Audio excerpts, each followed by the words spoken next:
السلام علیکم dear reader and listeners, Urdu novel library میں آپ کا ڈھیر سارا ویلکم۔ لمز جنون بائی زرنات چاند لاسٹ ایپیسوڈ کے ساتھ حاضر ہوئی ہوں۔ اگر آپ نے ابھی تک میرے اس چینل کو سبسکرائب نہیں کیا تو پلیز سبسکرائب کر لیں، لائک اینڈ شیئر کریں اور اپنی رائے کمنٹ باکس میں لازمی دیں۔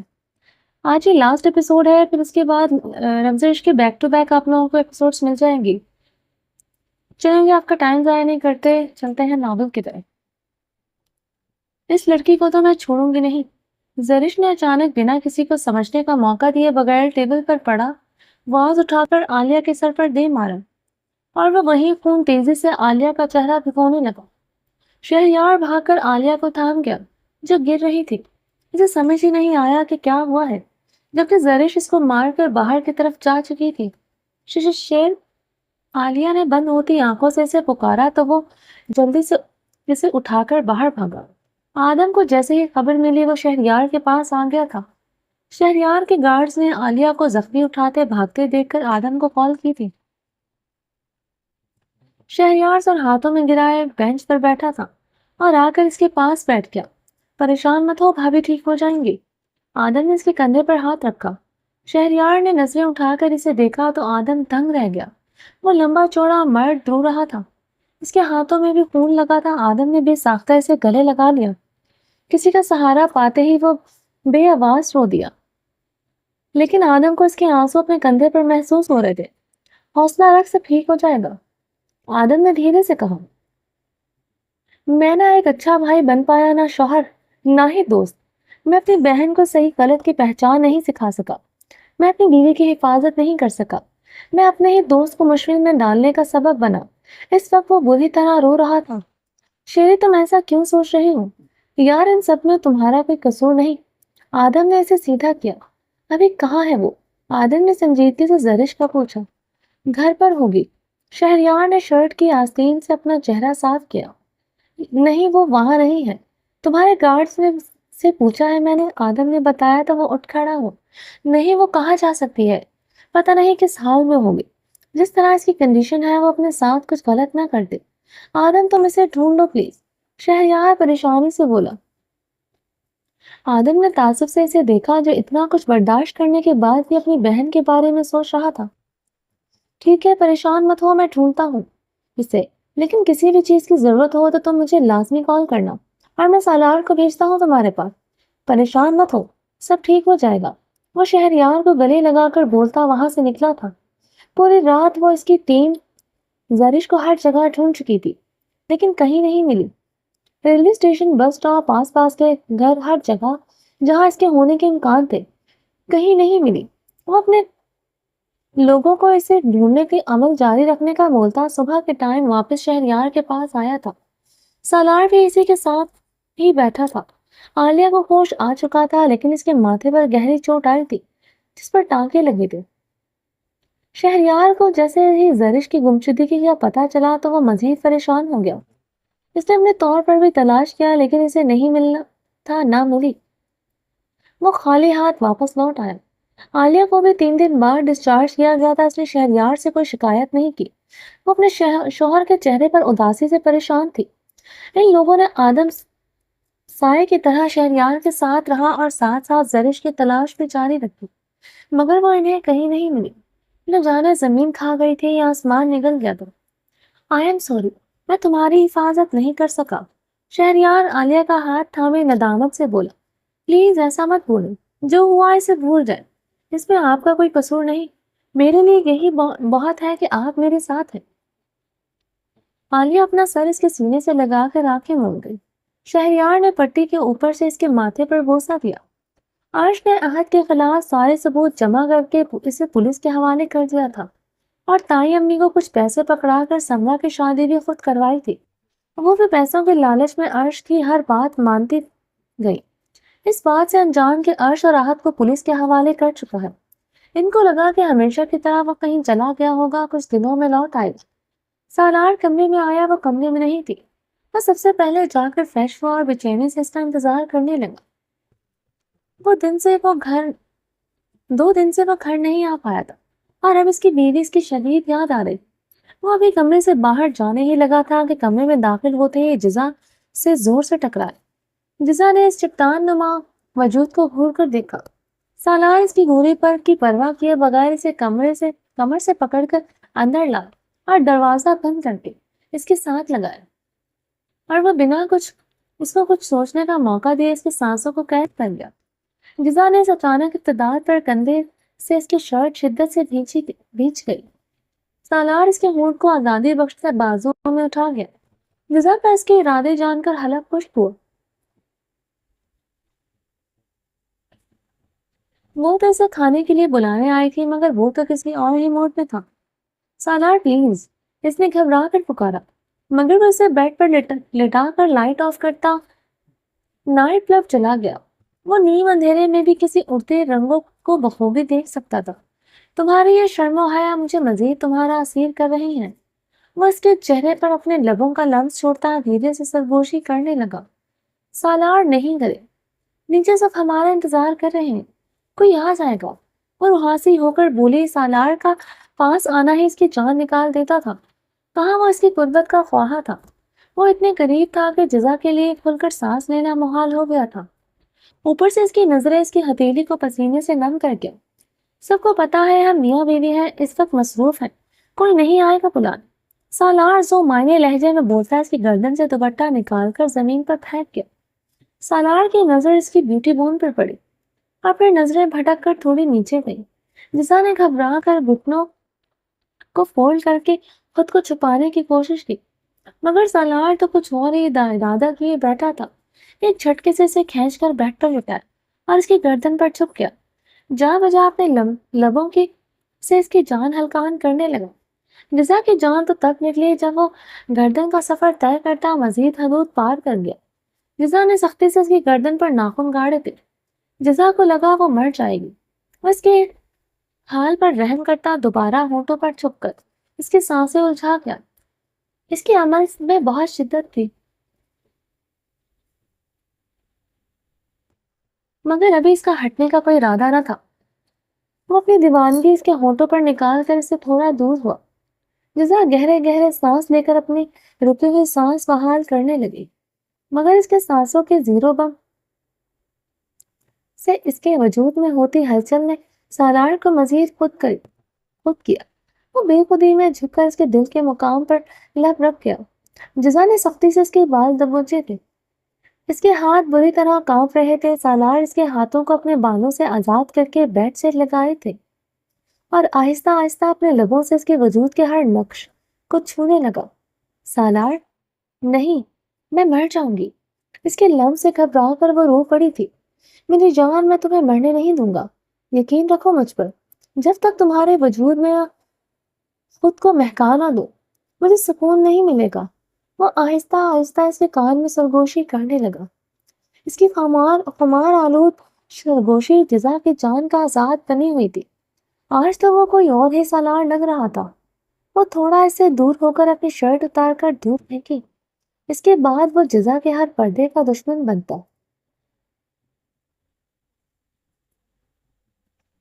اس کے ہر پردے کو گراتا۔ جزا کی سانسیں روک گیا تھا۔ وہ شرم و حیا سے لبریز آنکھیں سختی سے میچ گئی۔ اپنے فرار کی تمام راہیں بند دیکھ وہ خود کو حالات کے حوالے کر گئی۔ سالار کی بے باکی اور شدت دیکھ کر اس سے بچنے کی اس کے سینے میں چھپ گئی۔ سالار قطرہ قطرہ اسے اپنی محبت میں پگھلانے لگا۔ کمرے کے مائنے خیز اندھیرے میں بس ان کی دھڑکنوں کا شور رقصاں تھا۔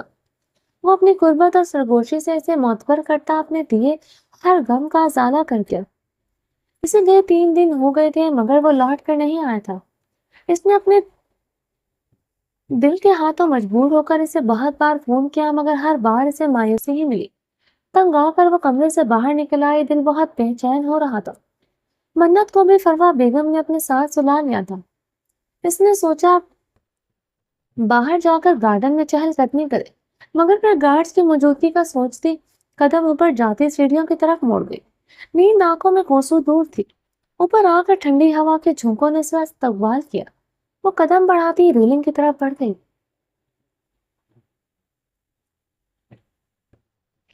جہاں سے شاہ مینشن کا پورا گارڈن بہت خوبصورت نظر آتا تھا۔ اسے نہیں پتا تھا کہ آگے زندگی کیا موڑ لینے والی ہے، لیکن اسے آدم پر پورا بھروسہ تھا۔ وہ اسے کبھی تنہا نہیں چھوڑے گا۔ ابھی اسے آئے کچھ ہی دیر گزری تھی کہ اچانک ہوتی تیز بارش سے وہ بکھلا گئی۔ اسے سمجھ نہیں آیا کیا کرے۔ اس نے آگے بڑھنے کی کوشش کی مگر بارش اور تیز ہوا نے اس کے قدم جکڑ لیے۔ پہلے ہی وہ دھان پان سی تھی مگر اچانک ہوئی بارش سے اس نے پوری طرح بھگو کر کانپنے پر مجبور کر دیا۔ سردی کی شدت ایک دم بڑھ گئی تھی۔ وہ لرزتے قدموں سے خود کو گھسیٹتے سیڑھیوں کی طرف پڑی مگر اندھیرے میں نظر آتے حویلی پر اس کے منہ سے زوردار چیخ نکلی مگر آدم کے بھاری ہاتھ نے اس کی چیخ کا گلا گھونٹ کر باہر نکلنے سے روکا تھا۔ وہ پھٹی پھٹی آنکھوں سے آدم کو دیکھنے لگی۔ پولیس یونیفارم میں وہ پوری طرح بھیگ چکا تھا۔ ماتھے پر بکھرے بال اور نیند سے سرخ ہوتی بوجھل آنکھوں کے ساتھ وہ اس کے ہونٹوں پر ہاتھ جمائے سے سامنے کھڑا تھا۔ بوٹی سے واپس آیا، پہلی نظر اس کی اوپر چھت پر کھڑی اپنی بیوی پر گئی تھی۔ آدم کو اپنے سامنے دیکھ کر اس کا دل سکون سے بھر گیا تھا مگر سردی کی شدت سے اس کا جسم بری طرح کانپ رہا تھا۔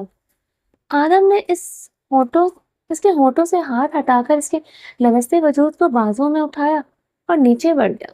وہ اسے کمرے میں لا کر بیڈ پر لٹا گیا۔ کمرہ اندھیرے میں ڈوبا تھا۔ شفا بڑی بری طرح کانپ رہی تھی۔ اسے بارش بہت پسند تھی مگر وہ بارش میں بھیگنے کی وجہ سے ہمیشہ بیمار پڑ جاتی ہے۔ ہونٹ نیلے پڑ چکے تھے اور ہاتھ پاؤں کی کپکپاہٹ واضح تھی۔ آدم دروازہ بند کرتا واپس آیا اور اپنی گیلی شرٹ اتار کر اس کے پاس بیٹھ گیا۔ آدم اس کی حالت دیکھتا اس کی شرٹ اتارنے لگا مگر شفا نے اس کا ہاتھ سختی سے تھام گئی۔ آپ مجھے پاگل کر رہی ہیں۔ آدم اس کے بھیگے سراپے کو دیکھ کر سخت سے گویا ہوا۔ 3 دن بعد اپنی بیوی کو اس حالت میں دیکھ کر اس کا دل الگ ہی لہر پر دھڑک رہا تھا۔ مجھے سردی لگ رہی ہے، وہ کپکپاتے ہونٹوں سے بولتی اس کے سینے میں چپک گئی۔ مت کریں پلیز ورنہ آپ کی شکایتوں میں اضافہ ہو جائے گا۔ اس کے نرم وجود کو خود میں گم کرتے ہوئے دیکھ کر وہ بے بسی سے بولا جبکہ شفا اس کے مزید قریب ہوتی گئی۔ آدم کے وجود سے اسے الگ سکون مل رہا تھا۔ شفا، اس نے دھیرے سے پکارا، مجھے سکون مل رہا ہے۔ وہ بے رابطے جملے بولتے اس کے سینے میں جلتی آنکھ کو مزید بھڑکا گئے۔ آپ میرا صبر آزما رہی ہیں۔ لہجہ مدھم اور خمار آلود تھا۔ شفا کے ہونٹوں کی کپکپاہٹ اپنے چوڑے سینے پر محسوس کرتا وہ بے قابو سا ہوا تھا۔ وہ اسے بیڈ پر لٹاتا اسے سمجھنے کا موقع دیے اس کے ہونٹوں پر قابض ہوا تھا۔ اپنی تشتگی بے قراری اس کے ہونٹوں پر لٹاتا وہ اس سے دور ہوا تھا۔ شفا اس کے سینے سے سر ٹکائے گہری گہری سانس لینے لگی۔ آپ وہ واحد لڑکے ہیں جس کی قربت میں آدم خان زیادہ دنیا بھول جاتا ہے۔ پہلی بار آپ نے اس پتھر دل کو دھڑکنا سکھایا تب یہ سانسیں آپ کی مقروض ہو گئی ہیں۔ وہ اپنے لفظوں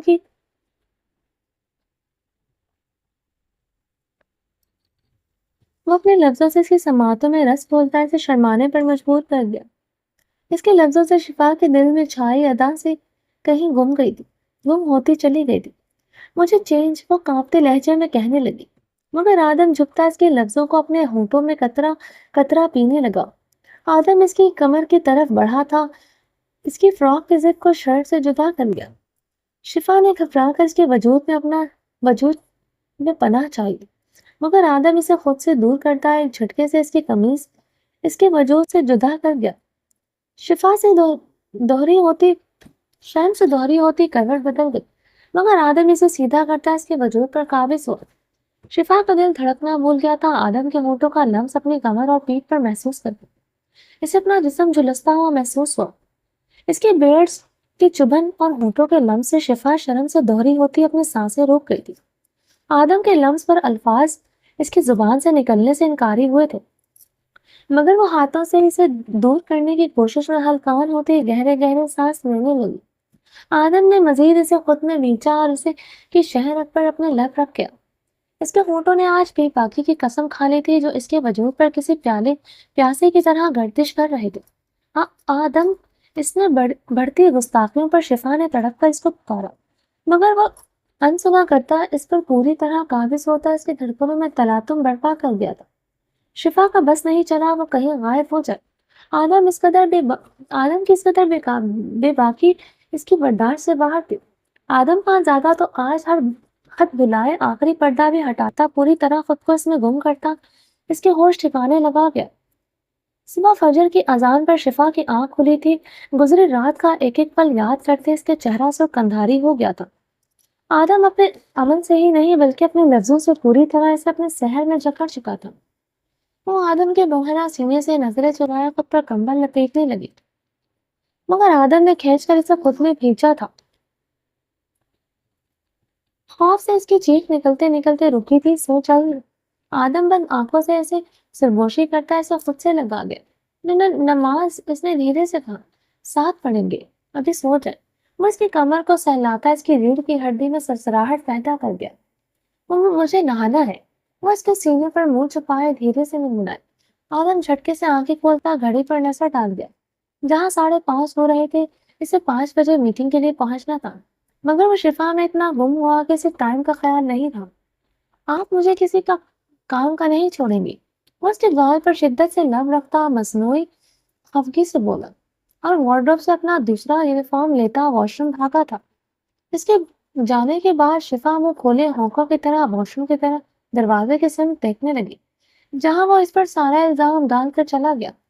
وہ اس کے آنے تک انتظار کرنے لگی تاکہ اس کے جانے کے بعد آرام سے فریش ہو سکے. آدم کے نکلتے ہی وہ فریش ہونے چلی گئی. جب آدم جب تک اسٹڈی روم سے اپنی فائلز وغیرہ ریڈی کر کے آیا تب تک وہ بھی فریش ہو کر آ چکی تھی. چہرہ سرخ تھا مگر آنکھیں اداس ہو گئی. آدم جلدی جلدی اپنے بالوں کو سکھاتا ڈریسنگ مرر سے اس کو دیکھنے لگا جو اچانک اداس ہو گئی تھی. وہ کلائی پر گھڑی باندھتا اس کے پاس آیا. کیا ہوا میری جان کو کوئی پریشانی ہے؟ وہ شفا کے چہرے سے چپکے نم بالوں کو ہٹاتا فکر مندی سے پوچھنے لگا. شفا نے نم آنکھیں اٹھا کر اس کو دیکھا تو وہ پریشان ہو گیا. کیا ہوا ہے میری جان؟ وہ اس کے پاس بیٹھتا گمبھیر لہجے میں پوچھنے لگا. انہوں نے منت کو مارنے کی کوشش کیوں کی؟ اس نے اداسی سے پوچھا. کیوں کیا کیسے کیا؟ اس پر ہم کوئی بات نہیں کریں گے، لیکن آج کے بعد وہ کبھی بھی ہماری زندگی میں لوٹ کر نہیں آئے گی، کیونکہ میرے دل اور نکاح میں صرف آپ ہے اور آپ کوئی اور نہیں. اس لیے اس کے بارے میں سوچنا چھوڑ دیں، صرف ہمراہ اور ہمارے بچوں کے بارے میں سوچیں. وہ اس کے ماتھے پر بوسہ دیتے اٹھ کھڑا ہوا. آدم اپنے لفظوں سے اس کے تمام ڈر دور کر گیا تھا. وہ مطمئن ہوتی آدم کی تیاری میں مدد کرنے لگی. 3 مہینے بعد شدید تکلیف کے احساس سے عقیدت کی آنکھ کھل گئی. ڈاکٹر نے اسے 4 دن بعد کا ٹائم دیا تھا، لیکن آہستہ آہستہ درد اس کی برداشت سے باہر ہوتا جا رہا تھا. عائش کا رویہ اس کے ساتھ ویسا ہی تھا. وہ محبت اپنائیت تو جیسے ختم ہو گئی تھی. وہ اسے ہر طریقے سے منانے کی کوشش کر چکی تھی، اس کے باوجود وہ پہلے جیسا نہیں ہو پایا. وہ اس کے کمرے میں ایک بستر پر ہی سوتا تھا، اس خیال بھی رکھتا تھا، لیکن چہرے پر ہمیشہ سنجیدگی چھائی رہتی تھی. وہ زبردستی اس کے سینے میں سر دے کر سوتی تھی، لیکن عائش خود سے اسے سینے سے لگانا چھوڑ چکا تھا. ابھی بھی درد کی وجہ سے وہ کراہ پر اٹھ بیٹھی تھی. عائش جو گہری نیند میں تھا اس کے کراہنے پر چھٹ سے آنکھیں کھول اسے ضبط سے ہونٹ پیچھے پیٹ پر ہاتھ رکھے دیکھ کر وہ اٹھ بیٹھا تھا. عقیدت ٹھیک ہو تم؟ کیا ہوا ہے مجھے بتاؤ. اس کے نم آنکھوں کو دیکھ کر پریشانی سے بولا. درد؟ وہ بمشکل بول پڑی. چہرہ پسینے سے تر ہو گیا، آنکھوں میں آنسو تیزی سے جمع ہونا شروع ہو گئے تھے. عرش اس کی حالت دیکھ کر پریشان ہو گیا تھا. اس کے اپنے ہاتھ پاؤں پھول گئے تھے، اسے سمجھ نہیں آ رہا تھا کیا کرے. اس نے عقیدت کا چہرہ ہاتھوں کے پیالے میں بھرا، اس کا چہرہ صاف کیا. رو مت، میں امی کو بلاتا ہوں، ہم ہاسپٹل چلتے ہیں، سب ٹھیک ہو جائے گا. وہ جلدی سے اسے بول کر باہر بھاگا تھا. اگلے 2 منٹ میں وہ سجدہ بیگم اور فروا بیگم کو لے کر آیا تھا. آج تم گاڑی نکالو جلدی، فروا بیگم نے اسے بولا، اور سجدہ بیگم اس کے درد سے تڑپتے وجود کو سنبھالنے لگی. وہ سلار کو گاڑی نکالنے کا بولتا خود کو واپس آیا تھا اور عقیدت کو بازوں میں اٹھاتا باہر بھاگا. وہ اسپتال پہنچے تھے. عقیدت کو جب اسٹریچر پر لٹایا گیا اس نے تڑپ کر عرش کا ہاتھ تھاما تھا. عرش نے اسے دیکھا اور اس کے ہاتھ کو گھبراؤ نہیں، ہمت رکھنا، سب ٹھیک ہوگا. عرش نے اس کے گال سہلا کر کہا، مجھے معاف کر دے پلیز، میں اب آپ کی ناراضگی برداشت نہیں کر سکتی. وہ درد برداشت کرتی روتے ہوئے بولی. اس بات پر عرش تڑپ گیا. وہ جھک کے سب کے سامنے اس کے ماتھے پر لب رکھ گئی. نہیں ہوں میں ناراض، تم بس ہمت رکھنا، بہت محبت کرتا ہوں تم سے، نہیں رہ سکتا تمہارے بغیر. وہ اپنے لفظوں سے اسے پرسکون کر گیا تھا. نرس اسٹریچر گھسیٹتی ہوئی اندر لے گئی. سالار نے اس کے کندھے پر ہاتھ رکھا. فکر مت کر, سب اچھا ہوگا, اس نے سنجیدگی سے کہا. لیکن عرش کے چہرے پر فکر مندی تھی. عرش بیٹا بیٹھ جاؤ, ایسا وقت ہر ماں پر آتا ہے, ایسے ہی نہیں اللہ نے ماں کے پیروں تلے جنت رکھی. سرسا بیگم نے اسے پیار سے کہا. تو عرش ان کے ساتھ بیٹھ کر ان کے کندھے پر سر رکھ گیا. اس نے سوائے سالار کے کسی کو بھی عقیدت کی غلطی کے بارے میں نہیں بتایا تھا. سب جانتے تھے ان کے بیچ کوئی بڑی بات ہوئی ہے, لیکن اصل وجہ سے سب انجان تھے. وہ اسے پوری زندگی ناراضگی کی مار مارنا چاہتا تھا, لیکن آج جب اسے تکلیف میں دیکھا وہ برداشت نہیں کر پایا. وہ اس کی پہلی نظر کی محبت تھی, اور آج اس کی اولاد کو دنیا میں لانے جا رہی تھی. آخر کب تک ناراض رہتا؟ اس کا دل عقیدت کو تکلیف میں دیکھ کر تڑپ گیا. تھوڑی دیر بعد ہی ڈاکٹر ایک کمبل میں لپٹا خوبصورت سا بچہ گود میں اٹھائے باہر آئے. عرش اور سب اٹھ کھڑے ہوئے تھے. عرش کی آنکھوں میں بے صبری تھی. مبارک ہو, آپ کو بیٹا ہوا ہے. ڈاکٹر نے بچہ ان کے حوالے کیا تو اس نے کانپتے ہاتھوں سے اسے تھاما تھا. ہاتھ بری طرح لرز رہے تھے. میری بہو کیسی ہے؟ سجدہ بیگم نے ڈاکٹر سے پوچھا. شی از کمپلیٹلی فائن ناؤ. تھوڑی دیر بعد انہیں روم میں شفٹ کر دیا جائے گا. آپ لوگ مل سکتے ہیں. ڈاکٹر پیشہ ورانہ انداز میں بولتی واپس چلی گئی. عرش خوشی و حیرانگی سے اپنے ہاتھ میں موجود کمبل میں لپٹے اس وجود کو دیکھ رہا تھا, جس کی آنکھیں بند تھی. سرخ و سفید رنگت والا وہ بہو عرش جیسا تھا. عرش کی آنکھیں نم تھی. اس نے جھک کر اپنے بیٹی کے ماتھے پر بوسہ دیا. امی یہ کتنا پیارا ہے, اس نے سجدہ بیگم کے ہاتھ میں دیتے جذبات سے لبریز آواز میں کہا. سالار نے عرش کے چہرے پر موجود اس چمک کو بہت شدت سے محسوس کیا تھا. اس کا دل اس وقت بہت شدت سے ہم کلام. اللہ اسے بھی اس نعمت سے نوازے. وہ وہاں سے ہٹ گیا. ماشاءاللہ بالکل عرش جیسا ہے. فروا بیگم اور سجدہ بیگم دونوں نے ہم آواز کہا. عرش مسکرا دیا. اس نے مڑ کر دیکھا تو سالار وہاں نہیں تھا. وہ اسے ڈھونڈتے باہر آیا. وہ ایک بینچ پر اداس بیٹھا تھا. وہ بہت بڑا ہے, وہ سب کو نوازنے والا ہے, لیکن وہ ہمیں ہماری پیاری چیزوں سے آزماتا ہے. جب ہم آزمائش میں صبر کرتے ہیں تو وہ ہمیں اتنا نوازتا ہے کہ ہم دونوں ہاتھ پھیلا کر بھی سمیٹ نہیں پاتے. عرش اس کے پاس بیٹھتا گمبھیر لہجے میں بولا.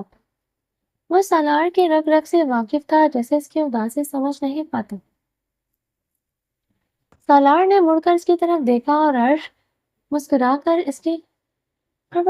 کر عرش کو سینے میں بھیج لیا. میں بہت خوش ہوں تمہارے لیے, سالار نے مسکرا کر کہا. تو چلو اس کے کان میں تم اذان دو گے اور نام جزا رکھے گی. عرش سے بھی کھڑا کر گیا. نہیں, یہ تم دونوں کا حق ہے. بھائی تم اور بھابھی سب کرو سب. سالار نے صاف انکار کیا. شرافت سے چل, اندر زیادہ ڈرامے نہیں کر. اگر تم اور جزا نہیں ہوتے تو عقیدت مجھے واپس نہیں ملتی. عرش سنجیدگی سے بولتا اسے اندر لے گیا. 3 سال بعد. آپ کبھی ماں نہیں بن سکتے. ڈاکٹر کے الفاظ ہتھوڑے کی طرح اس کے کان میں برس رہے تھے. وہ پچھلے 4 سال سے انتظار کرتے کرتے اپنے آپ سے ہی مایوس ہو گئی تھی. وہ اپنا آپ بہت خالی محسوس کرتی تھی جب سب اپنے اپنے بچوں کے ساتھ کھیلتے تھے. ارشمان تو اپنے ماں باپ سے زیادہ اس سے کلوز تھا. بچے اس کے ساتھ بھی بہت اٹیچ تھے, لیکن وہ کوئی ایسا چاہتی تھی جو اسے بھی ماں کہہ کر پکارے. اور جب وہ سالار سے ڈاکٹر کو دکھانے کی بات کرتی تو صاف منع کر دیتا کہ اس کا کہنا تھا جب اللہ کی مرضی ہوگی اللہ ہمیں اولاد سے نواز دے گا. 2 دن پہلے وہ سرسا بیگم اور فروا بیگم کی باتوں پر عمل کرتی سالار سے چپ کے ہسپتال چلی گئی تھی, جہاں اس کے مختلف ٹیسٹ وغیرہ ہوئے تھے. آج وہ اپنی رپورٹ لینے آئی تھی, مگر ڈاکٹر کے الفاظوں میں اس کے سر پر کوئی پہاڑ توڑا تھا. وہ لرزتے قدموں اور بھیگی آنکھوں سے وہاں سے نکل آئی تھی, اور اب ایک ایسے راستے پر گامزن تھی جس کی منزل سے وہ انجان تھی. وہ چلتے چلتے ایک سنسان سڑک پر آ گئی. اسے نہیں پتا تھا وہ کہاں جا رہی ہے. اس وقت وہ اپنی ہوش و حواس میں نہیں تھی. آخر بیچ سڑک پر آ کر وہ گھٹنوں کے بل نیچے بیٹھ گئی. خالی نظروں سے اپنے ہاتھ کی لکیروں کو گھورنے لگی, جبکہ آنسو زاروں قطار بہہ رہے تھے. کیوں اللہ اتنی آزمائش؟ اللہ میں تیری بہت گنہگار بندی ہوں, لیکن مجھ میں حوصلہ نہیں ہے سب برداشت کر سکوں. میں نے کبھی تیری نافرمانی نہیں کی, ہر بار تیرے آگے ہاتھ پھیلائے. تو نے مجھے ہر نعمت سے نوازا, مگر تو نے مجھے اولاد کی نعمت سے محروم کیوں رکھا؟ اللہ میں اپنے گناہوں کی تجھ سے معافی مانگتی ہوں, تو مجھے معاف کر دے, مگر میری آزمائش ختم کر دے. اللہ وہ تڑپ کر اللہ کو پکار رہی تھی. وہ اس وقت اتنے قابل رحم لگ رہی تھی کہ کوئی اگر اس کو دیکھ لیتا تو اس کا دل پھٹ جاتا. اللہ میری آزمائش ختم کر دے. تیرے سامنے تجھ سے رحم کی بھیک مانگتی ہوں. تو بہت بڑا رحیم ہے. تو مجھے نواز سکتا ہے. تو مجھے اولاد سے نواز دے. وہ ہاتھوں میں سر گرائے گڑ گڑا کر اللہ سے مانگ رہی تھی. روتے روتے اس کی ہچکیاں بن گئی تھی. وہ تو ہر چیز پر قادر تھا. کیسے ان کی پکار تو نہ انسنا کرتا. اچانک اسے اپنے دائیں طرف سڑک کے کنارے سے سرسراہٹ محسوس ہوئی. اس نے مڑ کر دیکھا تو ایک کتا کسی کاغذ کے کارٹن کو پھاڑنے کی کوشش کر رہا تھا. وہ بے خیالی میں اٹھی اور اس طرف بڑھ گئی. اسے خود بھی نہیں پتا تھا وہ اس طرف کیوں جا رہی ہے. رات کا اندھیرا پھیلنے لگا تھا. جیسے جیسے اس کے قدم اس طرف بڑھنے لگے اسے ہلکی ہلکی سی کسی بلی کی رونے کی آواز آنے لگی. پہلے تو اسے وہ آواز کسی بلی کے بچے کی لگی. اسی خیال کے تحت وہ کتے سے اس بلی کی حفاظت کے لیے جلدی سے بھاگتی ہوئی آگے بڑھی. مگر پاس پہنچتے ہی جو منظر اس نے دیکھا اسے پیروں سے زمین کھسکتی محسوس ہوئی. وہ ہوش میں آتے ایک پتھر اٹھا کر کتے پر حملہ آور ہوئی تھی. کتا پتھر لگنے کی وجہ سے بھاگتے ہوئے وہاں سے بھاگ نکلی. جسا بے قراری سے اس باکس تک پہنچی تھی جسے کتے نے پھاڑ دیا تھا. اس باکس میں کوئی بلی نہیں بلکہ ایک بچی تھی جو مشکل چند گھنٹوں کی تھی. ایک پرانے سے کپڑے میں لپٹی وہ بچی اپنی نیلی آنکھوں کو کھولے غذا کو ہی دیکھ رہی تھی اور بھوک کی وجہ سے بار بار اپنی زبان نکال رہی تھی. غذا نے بے چینی سے اسے اٹھا کر سینے میں بھینچ لیا. اس کا دل اتنی تیزی سے دھڑک رہا تھا کہ سینہ توڑ کر باہر آ جائے گا. اگر وہ وقت پر نہیں پہنچتی تو وہ جانور اسے چیر پھاڑ چکا ہوتا. اس کے آس پاس اس بچے کے والدین کو ڈھونڈنا چاہا مگر وہاں اس وقت کوئی نہیں تھا. جیسے جیسے اس کے حواس بحال ہوئے اس نے ایک نظر اس باکس کو دیکھا. وہ بچی تو نہ تھی جو اس بچے کی اس کارٹن میں موجودگی کو نہ سمجھتی. کوئی اپنی ان چاہی اولاد کو راستے میں پھینک کر چلا گیا تھا. اس نے غور سے دیکھا. اس نے نظر آسمان کی طرف دیکھا. وہ اپنی چادر سے اس بچے کو لپیٹ کر سینے سے لگاتی وہاں سے واپس اپنے راستے کی طرف نکل گئے. بڑی امی جزا کہاں ہے؟ سالار بھی آفس سے آیا تھا مگر اسے اپنے کمرے میں نہ پاتا فروا بیگم کے پاس آیا. بیٹا وہ اپنی دوست کی طرف گئی ہے. تھوڑی دیر تک آ جائے گی. تم بیٹھو میں چائے بنواتی ہوں. انہوں نے فوراً بات بنائی کہ کہیں وہ غصہ نہ کرنے لگ جائے. نہیں میں چائے نہیں پیوں گا. تھوڑی دیر میں سب آ جائیں گے تو ان کے ساتھ ہی ڈنر کروں گا. سالار کو ان کو بولتا اوپر کمرے کی طرف بڑھ گیا. آپ کی بیٹی بہت تنگ کرتی ہے مجھے. اس کو نہیں اٹھا رہے ہو. شفا اپنی 2.5 سالہ بیٹی آدم کی گود میں پٹکتی وہاں روحاسی لہجے میں بولی. 5 سالہ منت میں گھور کر آدم کی گود میں بیٹھے اپنی چھوٹی بہن صفا کو دیکھا جو اپنے باپ کے پیڑ سے کھیل رہی تھی. تمہیں شرم نہیں آتی مما کو تنگ کرتی ہو؟ منت نے اپنی چھوٹی سی ناک بلا کر کہا اور شفا کے ساتھ کھڑی ہو گئی. پاپا. صفا نے اپنے ہونٹوں کو باہر نکال کر کہا. آدم تو اپنی بیٹی کی اس ادا پر فدا ہی ہو گیا تھا. خبردار آپ دونوں نے میری پرنسس کو ڈانٹا تو. آدم نے مصنوعی گھوری سے منت اور شفا کو نوازا. پاپا یہ بہت چلاک ہے. اس نے میرے اسکول کی کاپی بھی پھاڑ دی تھی اور مما کو بھی سونے نہیں دیتی. ان کو بہت تنگ کرتی ہے. منت نے منہ بنا کر آدم سے اس کی شکایت کی. صفا بچے آپ نے ودا کی کاپی کیوں پھاڑی؟ آدم نے صفا سے سنجیدگی سے پوچھا. نو. اس نے فوراً نفی میں گردن ہلائی.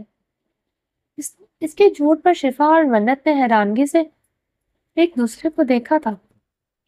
وہ چھوٹی سے پٹاخہ منت سے بھی 2 ہاتھ آگے تھے. باہر سے شازم اور جازم کی آواز پر منت بھاگی تھی. اس کی تکلیف میں چھوٹے چھوٹے قدم اٹھاتی صفا بھی باہر نکلی تھی. آدم نے سڑتا پاؤں اپنی ناراض بیوی کو دیوانہ وار نظروں سے دیکھا تھا جو غصے سے منہ پھیلائے بیٹھی تھی. غصہ کیوں ہے منت کی ماما؟ وہ اسے پیچھے سے باہوں میں بڑھتا گمبھیر لہجے میں اس کے کان کے پاس بولا. شفا جو منہ پھیلائے بیٹھی تھی اچانک اس کہ اس قدر قریب آنے پر وہ کھلا گئی۔ نہ نہیں، وہ ہمیشہ کی طرح اس کے قریب آنے پر کچھ بول نہیں پائی، بلکہ لرز گئی۔ بہت تنگ کرتی ہے آپ کو میری بیٹی؟ آدم نے سرگوشی میں اس سے پوچھا، جبکہ بولتے ہوئے اس کے لب کان کی لو کو چھو رہے تھے، جس سے شفا کے چہرے پر سرخی چھا گئی تھی۔ جی، اس نے استباق میں سر ہلایا۔ چلے، اس کا بھی ایک حل ہے میرے پاس۔ وہ اسے سیدھا کرتا شفا کا رخ اپنی طرف کر گیا۔ کیا؟ اس نے پرجوش ہو کر پوچھا۔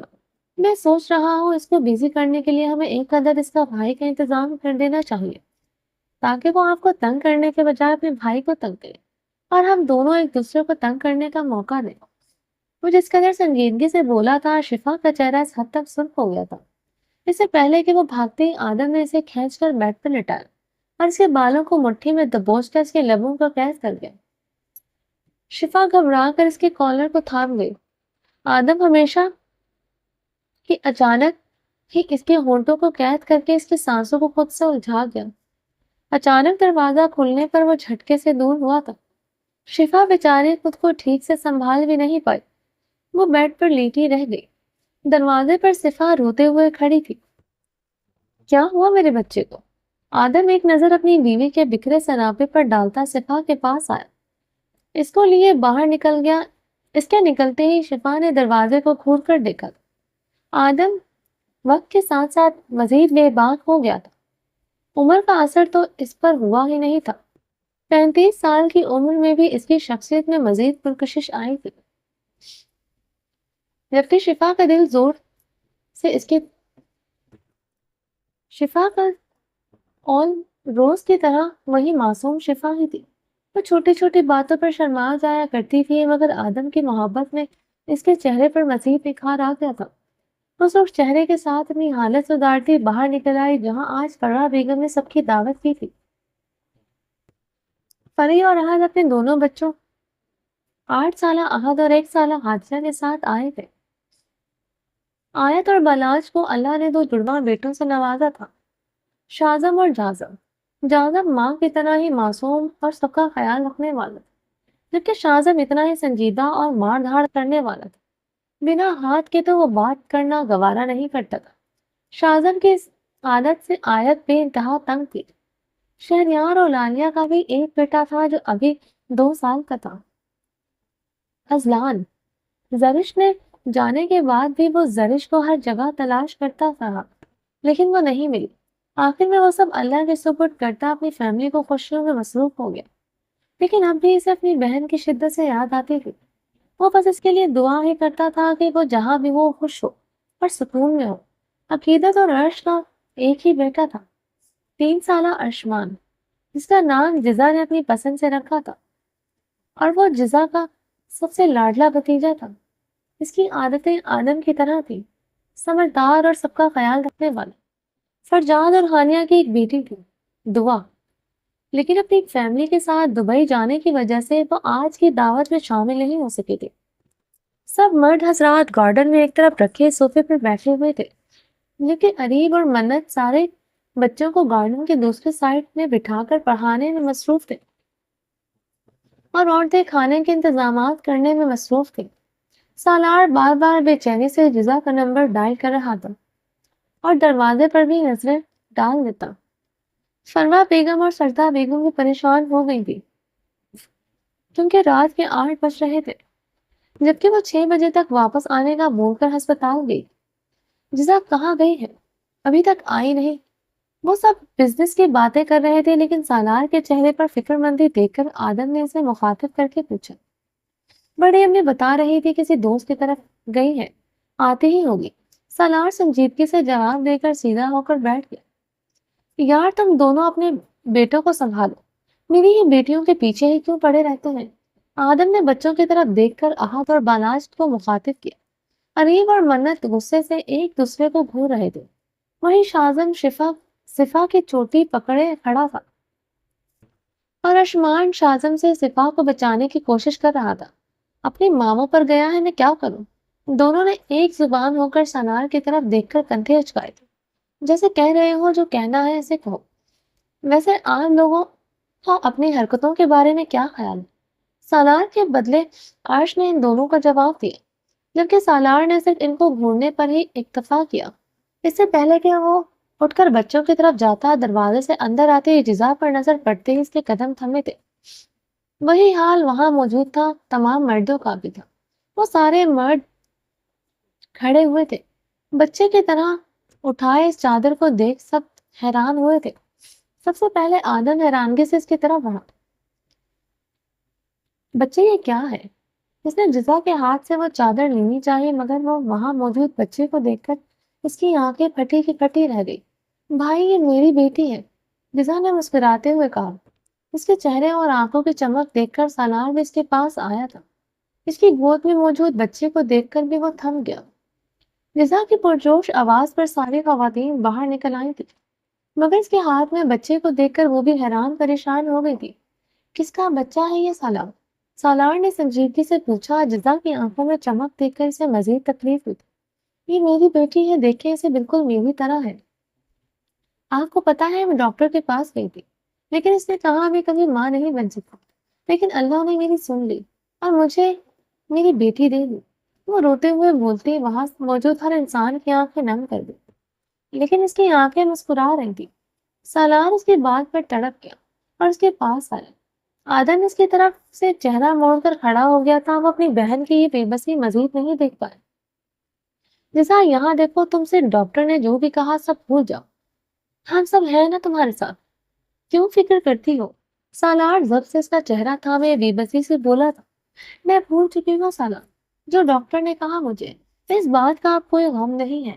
جزا نے مسکرا کر جواب دیا اور اس بچی کی طرف متوجہ ہو گئی، جسے شاید بھوک لگی تھی۔ یہ کس کی بچی ہے؟ کہاں سے لائی ہو؟ مجھے بتاؤ، میں اسے واپس کر کے آتا ہوں۔ اس نے جزا کے ہاتھ سے بچی لی تھی۔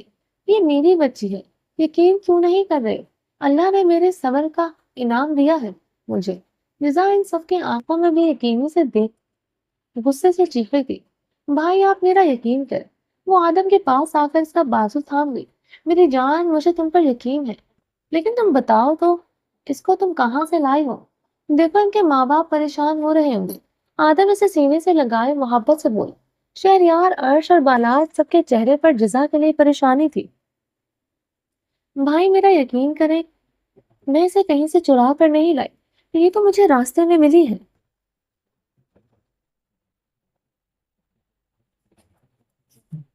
جزا ان کو شروع سے لے کر آخر تک سب بتاتی چلی گئی۔ سب بے انتہا حیران تھے، تم سچ کہہ رہی ہو؟ آدم نے کسی خدشے سے تحت پوچھا۔ میں نے آج تک کبھی جھوٹ بولا آپ سے؟ اس نے شکایتی نظروں سے آدم کو دیکھا۔ نہیں میری گڑیا، مجھے آپ پر یقین ہے۔ آدم نے فرد جذبات سے اس کے ماتھے پر بوسہ دیا، لیکن سالار بالکل سنجیدہ ہو گیا تھا۔ وہ اپنی بیوی کے چہرے سے اس خوشی کے چھن جانے کے ڈر سے خوفزدہ ہو گیا تھا۔ آدم کے اشارے پر عرش وہاں سے نکلا تھا تاکہ جزا کی بات کی تصدیق ہو سکے۔ بالاج بھی اس کے ساتھ ہی گیا تھا۔ امی سے بھوک لگی ہے، کیا کروں؟ وہ پریشانی سے بچی کو لے کر فروا بیگم کے پاس آئی تھی۔ تم فکر مت کرو، اس کے لیے دودھ بنا کر لاتی ہوں، تم اسے سجدہ کے حوالے کر دو اور فریش ہو کر آؤ، فروا بیگم نے جلدی سے کہا۔ وہ فی الحال کوئی بھی ایسی بات نہیں کرنا چاہتی تھی جسے جزا کو تکلیف ہو۔ ان کے کیے تو اس بات کو ہضم کرنا ہی مشکل ہو گیا تھا کہ وہ کبھی ماں نہیں بن سکتی۔ چھوٹی امی، پہلے اسے نہلانا پڑے گا، آپ مجھے ایک بار سکھا دیں، اگلی بار اس کے سارے کام میں کروں گی۔ جزا کے ہونٹوں پر مسکراہٹ ہی الگ تھی۔ ٹھیک ہے چلو تم میرے ساتھ، میں تمہیں سکھا دیتی ہوں۔ سجدہ بیگم اس کی خوشی دیکھتے اسے اپنے ساتھ کمرے میں لے گئی۔ بھائی اگر اس بچے کے والدین آ کر اسے لے گئے تو وہ بری طرح ٹوٹ جائے گی، سالار نے بے بسی سے کہا۔ انشاءاللہ ایسا نہیں ہوگا، میرا دل کہہ رہا ہے جزا کی ہر بات میں صداقت ہے، آدم نے یقین سے کہا۔ سالار آگے سے کچھ بول نہیں سکا، وہ بے بسی سے واپس بیٹھ گیا۔ تھوڑی ہی دیر بعد بلاج اور عرش پر چیز کا اچھے سے معائنہ کر کے واپس آ گئے تھے۔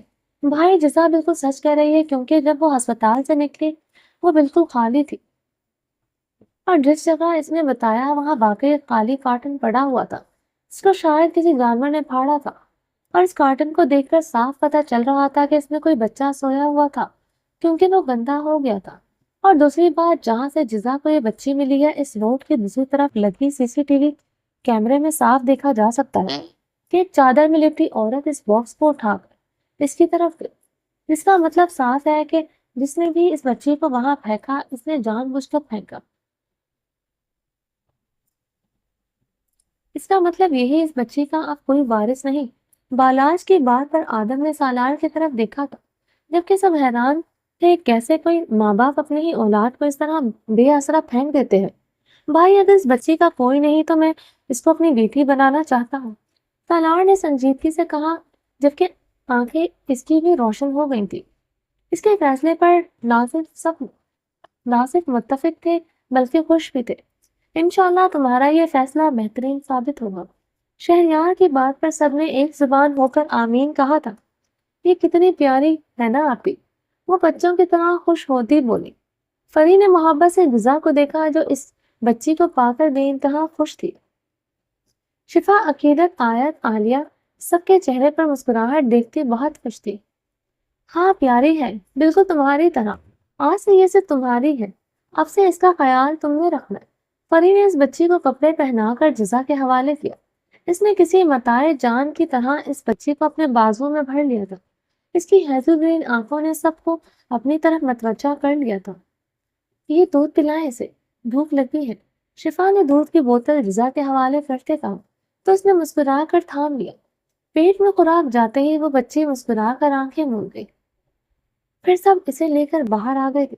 جیسے ہی بچوں کو پتا چلا کہ گھر میں ایک ننھی مہمان آئی ہے تو وہ اسے دیکھنے کے لیے پاگل ہو رہے تھے۔ عقیدت نے بچی کی نیند کی وجہ سے سب کو اس سے دور رکھا۔ ارشمان نے اپنی فیورٹ پھپھو کی گود میں اس معصوم پری کو گھور کر دیکھا تھا، جس کے آنے کی وجہ سے جزا نے ایک بار بھی نہیں دیکھا تھا۔ وہ رات ان سب نے جزا کی خوشی میں خوش ہوتے گزاری تھی۔ پھر سب اپنے اپنے گھروں کو لوٹ گئے۔ سالار، اس کا نام کیا رکھیں گے ہم؟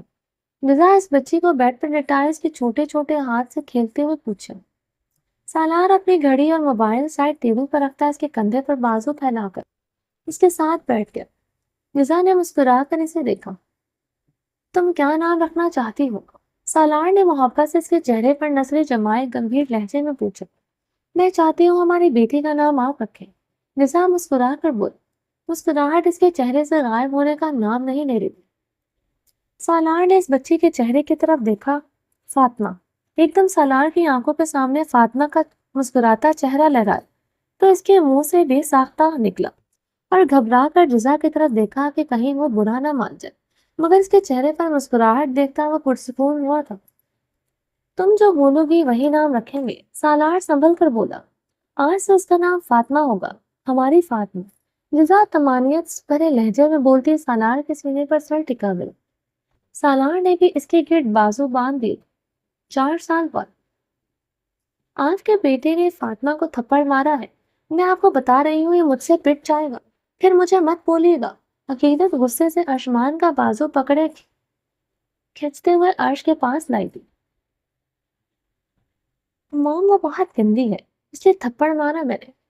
اس نے سنجیدگی سے اپنی ماں کی طرف دیکھ کر، بہن ہے وہ آپ کی، ایسا نہیں بولتے۔ عرش نے اسے سنجیدگی سے سمجھا۔ وہ میری بہن نہیں ہے۔ جب بھی میں پھپھو کے ساتھ بیٹھتا ہوں اس کا رونا شروع ہو جاتا ہے، اس لیے میں نے اسے تھپڑ مارا۔ وہ شرمندہ ہونے کے بجائے غصے سے بولا۔ دیکھ رہے ہیں آپ کے لاڈ پیار کا نتیجہ کتنا خودسر ہوتا جا رہا ہے۔ کل اسکول میں بھی اسے دھکا دے کر گرا دیا تھا اور آج تھپڑ مار دیا۔ میں آپ کو بتا رہی ہوں اپنی اولاد کو آپ ہی سنبھالیں۔ عقیدت ان دونوں کو غصے سے سناتی پیر پٹکتی باہر نکل گئی۔ کر دیا نا میری بیوی کو ناراض، عرش نے اسے دیکھ کر افسوس سے کہا۔ آپ کی بیوی شروع سے ہی ایسی ہے، مجھے بلیم مت کریں۔ وہ 2 فٹ کا بچہ سنجیدگی سے بولتا کندھے اچکا گیا۔ عرش نے اسے گھور کر دیکھا تھا مگر سامنے بھی ارشمان خان زادہ تھا جس پر اس کی گھوری کا کوئی اثر نہیں تھا۔ مام، جاگن نے آیت کو پکارا جو اسپتال جانے کے لیے تیار کر رہی تھی۔ گزرے سالوں میں نہ صرف اس نے اپنی میڈیکل کی ڈگری مکمل کی تھی بلکہ آدم کے بنائے گئے ہسپتال میں ڈاکٹر کی ڈیوٹی بھی سر انجام دے رہی تھی۔ جی میرا بچہ، اس نے مصروف انداز میں پوچھا۔ آپ شازم کو سمجھائیں، وہ اسکول میں بچوں سے لڑتا ہے، مجھے اس کی یہ عادت بالکل اچھی نہیں لگتی۔ جازم نے سنجیدگی سے ماں سے شازم کی شکایت کی۔ آیت نے ہاتھ روک کر جازم کی طرف دیکھا جو اپنے بھائی کی حرکتوں کی وجہ سے بہت شرمندہ ہوتا تھا۔ کہاں ہے شازم؟ آیت نے سنجیدگی سے پوچھا۔ وہ ڈیڈ اور چاچو سے فائٹنگ کی کلاس لے رہا ہے، جازم نے سنجیدگی سے کہا۔ آج تو میں ان تینوں کو اچھے سے بتاتی ہوں۔ آیت غصے سے کمرے سے نکل کر بیک سائڈ پر بنے گارڈن میں آئی تھی جہاں بالاج شاہ شازم کو مارنے کے اشارے کرتا اپنی طرف بلا رہا تھا۔ اس سے پہلے کہ وہ اپنا پاؤں کا وار بالاج کے پیٹ میں کرتا، آیت دھن دھناتی ہوئی آئی اور اسے کھینچ کر پیچھے کیا۔ واٹ ہیپن مام؟ شازم نے سنجیدگی سے پوچھا۔ بالاج نے اپنی جانم کے غصے سے سرخ پڑتے چہرے کو مسکرا کر دیکھا کیونکہ فرجاد مسکرا کر وہاں رکھی چیئر پر بیٹھ چکا تھا۔ کہیں کہ گنڈے لگے ہو تم جو یہ مار دھاڑ سیکھ رہے ہو؟ آیت نے گھور کر اسے دیکھا۔ نہیں، لیکن ہر انسان کو یہ سب آنا چاہیے، کیونکہ ہاتھوں کے ہوتے ہوئے زبان کا استعمال کیوں کرنا بھلا؟ وہ سنجیدگی سے کہتا دوبارہ اپنی پوزیشن سنبھالنے لگا۔ شازم میں تمہاری پٹائی کر دوں گی، وہ تنگ آ کر چٹکتے ہوئے بولے۔ گڈ، اوکے ڈیڈ، پہلے آپ مام کو کلاس دیں، بعد میں آ جاؤں گا، شازم مسکرا کر کہتا وہاں سے نکل گیا۔ آیت نے غصے سے بالاج اور فرجاد کو گھورا جو مسکراہٹ ضبط کرتے اسے دیکھ رہے تھے۔ اللہ پوچھے گا آپ دونوں جو میرے معصوم بچے کو بگاڑ اللہ پوچھے گا آپ دونوں کو جو میرے معصوم بچے کو بگاڑ رہے ہیں۔ وہ غصے سے بولتی وہاں سے نکل گئی۔ پیچھے ان دونوں کا کہکا گونجا تھا شازم کو معصوم کہنے پر۔ بری بات ڈیڈ، ارے جاؤ، پورے کے پورے ماں کے چمچے ہو تم۔ بالاج نے اسے گوہر کرکا تو وہ منہ بناتا اپنی ماں کے پیچھے چلا گیا۔ اندھیرے کمرے میں بیٹھی وہ عورت سامنے بورڈ پر موجود تصویروں کو دیکھ کر پراسرار مسکرا رہی تھی۔ آدم خان زادہ، شفا شہریار اور منت کی تصویر تھی جن پر اس نے کراس لگایا ہوا تھا۔ مام، آر یو اوکے؟ کسی بچے کی آواز پر وہ اپنے چہرے پر اداسی سجاتی باہر نکل آئی۔ چلیے جی، آج یہ بہت پیارا ناول اینڈ ہو چکا ہے۔ آپ لوگ مجھے بتائیں آپ لوگوں کو یہ ناول کیسا لگا، اس کی اینڈنگ کیسی لگی۔ اور اب میں اس کے علاوہ رمزش سٹارٹ کروں گی، رمزش کو سٹارٹ کر کے اس کے بعد کوئی دوسرا ناول سٹارٹ کروں گی ساتھ، یا مے بی میں پہلے رمزش کو ہی اینڈ کروں۔ چلیں جی، آج کے لیے اتنا ہی تھا۔ Next time next new novel کے ساتھ حاضر ہوں گے۔ اپنا ڈھیر سارا خیال رکھیے گا۔ اللہ حافظ۔